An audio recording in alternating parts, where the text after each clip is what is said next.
अंग्रेजों का बनाया हुआ संसद भवन से हमारा स्वदेशी संसद भवन के अंदर अब देश की संसद चलेगी, ये माहौल चल रहा था। और उसी दौरान हमारे इलाके के अंदर एक नई राजनीति की शुरुआत हुई थी। हम राजनीतिक पार्टियों और धर्म में इतना उलझ गए कि आरक्षण के लिए कहीं किसी को लड़ाई नहीं करेंगे, लेकिन धर्म के लिए लड़ाई कर देंगे। बहुजन की बात कर रहे हैं हम, लेकिन बहुजन सबसे ज्यादा उसके अंदर घुसा हुआ है और इस अपने राइट्स पे अटैक हो रहा है, रिएक्शन नहीं कर रहा है, लेकिन अपने पार्टी पे या अपने धर्म के जाल में अटैक हो रहा है तो वो रिएक्शन कर रहा है खतरनाक। घंटा बजाने का भी नंबर नहीं मिल रहा, बहुजन को मिल रहा है। मूर्ख नहीं बनना है, मानसिक गुलाम नहीं बनना है। शरीर से विकलांग है, उसका इलाज है, लेकिन दिमाग से जो विकलांग हो गया है वो उल्टा रिएक्शन कर रहा है, हमको ही खींच रहा है, हमको ही मार रहा है, क्योंकि उसका माइंड उस अनुरूप बना दिया है कि वो हमारे ही खिलाफ लड़ेगा। इस देश का 85% पॉपुलेशन आज देश के अंदर अनेक समस्याओं से जूझ रहा है और यह समुदाय इतना बिखरा हुआ है और बिखरने का दुष्परिणाम यह हुआ है कि हमारे जो अधिकार थे, और ये अधिकार हमें संवैधानिक रूप से मिले थे, और संवैधानिक रूप से इसलिए मिले थे कि आजादी से पहले इस धरती पे इन्हीं समुदाय के महापुरुषों ने अपना खून पसीना बहाया था इस देश की आजादी दिलाने में। हम आज बात कर रहे हैं कि जो हमारे जो संवैधानिक अधिकार है वो नहीं मिल पा रहे हैं। रिजर्वेशन की जो लड़ाई है, आजादी के बाद अधिकतर तो हम रिजर्वेशन पूर्ण मिलना चाहिए उस बात की लड़ाई लड़ते रहे, आज भी लड़ रहे हैं। फिर अब लड़ाई शुरू कर रहे हैं कि रिजर्वेशन खत्म हो रहा है तो उसको बचाना है।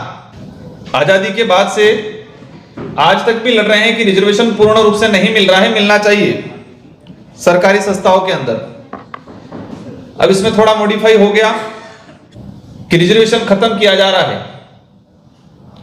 पहले लीगल तरीके से किया जा रहा था, अब भी उससे आगे बढ़ के निजीकरण के तौर पे किया जा रहा है। मैं आज भी कहना चाहूंगा, मैं हर वक्त कहता हूं कि हम समस्या पे ही चर्चा करते हैं, हमारे साथ अन्याय हो रहा है उस पे ही बात करते हैं, हमारे साथ गलत हो रहा है उसी पे बात करते हैं। पर हो क्यों रहा है? मतलब हमारे साथ गलत हो रहा है, हमें हमारे राइट्स नहीं मिल रहे, हमारे अधिकार नहीं मिल रहे, उस पे हमेशा बात होती है, लेकिन हम उससे थोड़ा आगे बढ़ के ये सोचे कि हो क्यों रहा है। हम पॉलिटिकल लीडर हैं, मंच पे खड़ा होकर गालियां दे देते हैं, चलो ठीक है, दूसरी पार्टी वालों को, सत्ताधारी दल को, लेकिन इससे थोड़ा हमें अंदर घुस के ये जानना पड़ेगा कि इसकी मूल जड़ या उसका मूल समाधान हमसे ही मिलेगा, क्योंकि हम एक नहीं हैं। ये सारी समस्या पैदा होने का एक ही कारण है कि हम एक नहीं हैं। अगर हम एक होते तो आज ये समस्या नहीं होती। हमें जिन विषयों पे काम करने की जरूरत थी उन विषयों पे काम नहीं किया। हमें जिन जिन विषयों पे काम करने की जरूरत थी इन पे नहीं किया, जिन पे जरूरत नहीं थी इन पे ज्यादा काम किया। इतने बटे क्षेत्र के हिसाब से बटे, धर्म में बटे, राजनीतिक पार्टियों में बटे, और इतने बटे हैं जिसकी कोई सीमा नहीं है। हम हमेशा प्रयास करते हैं कि हम एकजुट होकर कुछ काम करें। जब भी हमें कहीं से भी निमंत्रण तो ठीक है, अगर संदेश भी, मैसेज भी मिलता है कि बहुजनों का कार्यक्रम हो रहा है, मीटिंग हो रही है देश के किसी भी कोने में, फिर भी हम समय निकाल के वहां जाते हैं। हर जगह, अभी हम बेंगलोर गए थे, कुछ हमारे समाज के ही, सारे बहुजन समाज के ही वरिष्ठ अधिकारियों ने कार्यक्रम रखा था। वहां पर भी जो आज चर्चा चल रही है उसी टाइप की चर्चा चल रही थी। इससे पहले भी सर हम मिले थे उस दिन, तो मैंने आज जब मुझे निमंत्रण देने आए तो मैंने एक ही कहा कि उस दिन बात क्या हुई थी। हम सबको इकट्ठा होने से पहले एक बार हमने पहले इकट्ठा होकर क्या बात की थी उसको सुनना जरूरी। आज हम इकट्ठा हुए, आज बोल रहे हैं सब, तो 6 महीने बाद वापस इकट्ठा होते हैं, इससे पहले हमको सुनना पड़ेगा कि आज हमने क्या क्या बोला था और बोलने के बाद क्या सुधार हुआ। तो उससे हम खुद समझेंगे कि क्या बोले थे, क्या कर रहे हैं, क्या रिजल्ट क्या मिला हमें। मैंने सर को सजेस्ट किया था कि आज यही की समस्या सब गिनाएंगे, लेकिन इसका समाधान कैसे होगा उस पे बात करनी है। पहले समाधान कैसे होगा, और समाधान करने पे जब हम पहल करेंगे उसमें कठिनाइयां क्या क्या आएगी उस पे बात करनी। जब इस समस्या का समाधान करने हम एकजुट होंगे, कठिनाइयां आएगी। पहली कठिनाई आएगी कि हम राजनीतिक संगठन में बट गए, पार्टी की तरफ से बीप जारी हो जाएगा हमारे नेताओं को कि नहीं जाना है। मैं मेरी पार्टी के बारे में नहीं बताना चाहूंगा, लेकिन जब हमारी पार्टी का हमने निर्माण किया और निर्माण करने के बाद हमने जो पार्टी का स्ट्रक्चर या पार्टी का जो गाइडलाइन निकाला, बनाया, हमने एक ही तय किया कि हमारी पार्टी के अंदर जो व्यक्ति समुदाय के प्रति उत्तरदायित्व, समुदाय के प्रति जवाबदेही होगा वही लीडर बनेगा, ना कि पार्टी के प्रति। जो व्यक्ति समुदाय के प्रति उत्तरदायित्व होगा, उसके प्रति जवाबदेही होगा, वही लीडर बनेगा। जो व्यक्ति पार्टी के प्रति वफादार होगा, जो व्यक्ति पार्टी के प्रति जवाबदेही होगा, वो लीडर नहीं बनेगा।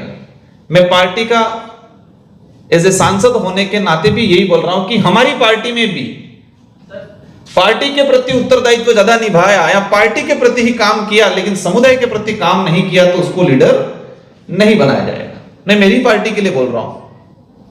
ये काम इस देश की सारी क्षेत्रीय पार्टी और राष्ट्रीय पार्टियों के अंदर जो हमारे समुदाय से लीडर जा रहे हैं, उनके अंदर भावना जगानी पड़ेगी। बाकी ये हमें चर्चा करके सिर्फ हमारा सबका समय निकलेगा, मैं डिमोटिवेट नहीं कर रहा हूं। मैं यही कह रहा हूं कि जब भी हम इकट्ठे हो रहे हैं, जब दोबारा होंगे उससे पहले हम सबने क्या क्या बोला था, उसका रिजल्ट क्या आया, वो सुनना जरूरी है, सोचना जरूरी है। इसके बाद दोबारा हमें इकट्ठा होना। रिजर्वेशन को खत्म किया जा रहा है पूरी तरह से निजीकरण करके। मैं ट्रेन से आता हूं, ट्रेन में हमारे भाई मिलते हैं, कहते हैं कि हमारा शोषण होता है, ले लिया जब मर्जी है ठेकेदार निकाल रहा है। हर सेक्टर में निजीकरण हो रहा है दबा के। ये जातिगत जनगणना की जो डिमांड सारी क्षेत्रीय पार्टियां और ओपोजिशन ने मिलकर पुरजोर तरीके से उठाया था, सरकार को मजबूरन मानना पड़ा। लेकिन ये सरकार कैसी है? ललचा के रखने वाली। अभी तक क्लियर नहीं किया है कि कब तक कराएंगे, कैसे कैसे कराएंगे। एक डेडलाइन तय होती है, वो डेडलाइन अभी भी तय नहीं है। 2011 में जनगणना 2022 में करानी थी, अभी भी डेडलाइन तय नहीं है। तो हमारा रिजर्वेशन का सॉल्यूशन भी इसके साथ ही कराना पड़ेगा। जैसे जनगणना होती है, इसके बाद ही देश के अंदर रिजर्वेशन, अगर या तो निजीकरण रोका जाए, निजीकरण नहीं रोका जा रहा है तो निजीकरण में रिजर्वेशन पॉलिसी पूर्ण रूप से लागू करनी पड़ेगी। इसके लिए यात्रा निकालनी पड़ेगी। हम राजनीतिक पार्टियों और धर्म में इतना उलझ गए कि आरक्षण के लिए कहीं किसी को लड़ाई नहीं करेंगे, लेकिन धर्म के लिए लड़ाई कर देंगे, पार्टी के लिए लड़ाई कर देंगे। करेंगे कि नहीं करेंगे? हम वफादार जिसके लिए होना चाहिए उसके लिए वफादार नहीं है। समाज और रिजर्वेशन पे अटैक होगा, हम रिएक्शन नहीं करेंगे, लेकिन धर्म और राजनीतिक उसकी पार्टी पे रिएक्शन होगा, अटैक होगा, तो हम खतरनाक रिएक्शन करेंगे। यही हो रहा है। बहुजन की बात कर रहे हैं हम, लेकिन बहुजन सबसे ज्यादा उसके अंदर घुसा हुआ है और इस अपने राइट्स पे अटैक हो रहा है, रिएक्शन नहीं कर रहा है, लेकिन अपने पार्टी पे या अपने धर्म के जाल में अटैक हो रहा है तो वो रिएक्शन कर रहा है खतरनाक। मैं आज पहुंचा हूं या रिजर्वेशन के आधार पे पहुंचा हूं, मैं पार्टी या धर्म के आधार पे नहीं पहुंचा हूं। अगर वही होता है या तो मैं किसी घंटा बजाने का भी नंबर नहीं मिल रहा, बहुजन को मिल रहा है। राजस्थान के अंदर अभी वर्तमान सरकार ने एक योजना लाई कि सारे पुजारियों को मासिक मानदेय मिलेगा। अच्छी बात है, मिलना चाहिए, लेकिन कुछ जगह बहुजन के भी पुजारी हैं, लेकिन उनको नहीं दिया जा रहा है। लेकिन घंटा हम सबसे ज्यादा बजाते हैं, उसको लेके हम लोग लड़े तो हमारे भाइयों ने कहा कि तुम तो धर्म विरोधी हो। मैंने कहा राजस्थान के अंदर मंदिरों में जो पुजारी हैं उनको आप योजना के तहत मासिक 7,000 रुपए दे रहे हैं, तो कई बहुजन के भी हैं, आदिवासी पुजारी भी हैं, दलित भी है, पिछड़ा भी है, ओबीसी भी है, उसको क्यों नहीं दे रहे हो? तो लोग हमारे ही भाई बोलने लग गए कि आप तो धर्म विरोधी हो। 2022 में देश में माहौल बन रहा था कि देश को आजादी अब मिल रही है और देश को नया संसद भवन मिला। अंग्रेजों का बनाया हुआ संसद भवन से हमारा स्वदेशी संसद भवन के अंदर अब देश की संसद चलेगी, ये माहौल चल रहा था। और उसी दौरान हमारे इलाके के अंदर एक नई राजनीति की शुरुआत हुई थी, और नई राजनीति वही थी कि कांग्रेस और बीजेपी दोनों ने मिलकर जिला प्रमुख और प्रधान बनाए थे पूरे जिले के अंदर। एक तरफ देश के नए संसद भवन का उद्घाटन हो रहा था, और उसी दिन उसी समय मेरे क्षेत्र के अंदर कांग्रेस और बीजेपी दोनों ने मिलकर जिला प्रमुख बनाया था। 27 जिला परिषद सीट थी, 13 सीट हमारी पार्टी से आई, 6 कांग्रेस को मिली, 9 बीजेपी को मिली। 6 कांग्रेस के लोगों ने कांग्रेस के हाईकमान के डायरेक्शन से जिला और डिस्ट्रिक्ट लेवल के हाईकमान ने और बीजेपी को समर्थन देके बीजेपी के जिला प्रमुख बिठाए थे। बातें बहुत सारी हैं, मैं प्रयास करूंगा कि आप सबकी जो भावना है उसको पार्लियामेंट में उठाऊं, लेकिन इससे भी ज्यादा मैं आप सबसे उम्मीद करूंगा कि ये मुहिम इस कमरे तक नहीं, इस देश के अंदर रहने वाले प्रत्येक बहुजनों के घर तक पहुंचनी चाहिए। हर घर में ये चर्चा होनी चाहिए कि रिजर्वेशन खत्म हो रहा है, निजीकरण हो रहा है। बहुजनों को पार्टी और धर्म में ज्यादा नहीं, संविधान में विश्वास रखने की जरूरत है, क्योंकि हमको उस लायक बनाया है संविधान ने बनाया है, ना कि किसी पार्टी ने या किसी ग्रंथ ने नहीं। सम्मान करना है, आस्था भी रखनी है, लेकिन मूर्ख नहीं बनना है, मानसिक गुलाम नहीं बनना है। मैं कई बार कहता हूं कि जो शरीर से दिव्यांग है उसका इलाज है डॉक्टरों के पास, लेकिन यहां से बीमार है उसका इलाज नहीं है। तो हमको तय करना है कि हमारा समाज यहां से ज्यादा डिस्टर्ब है कि यहां से ज्यादा डिस्टर्ब हो रहे हैं। शरीर से विकलांग है उसका इलाज है, लेकिन दिमाग से जो विकलांग हो गया है वो उल्टा रिएक्शन कर रहा है, हमको ही खींच रहा है, हमको ही मार रहा है, क्योंकि उसका माइंड उस अनुरूप बना दिया है कि वो हमारे ही खिलाफ लड़ेगा, और वही ज्यादा हो रहा है।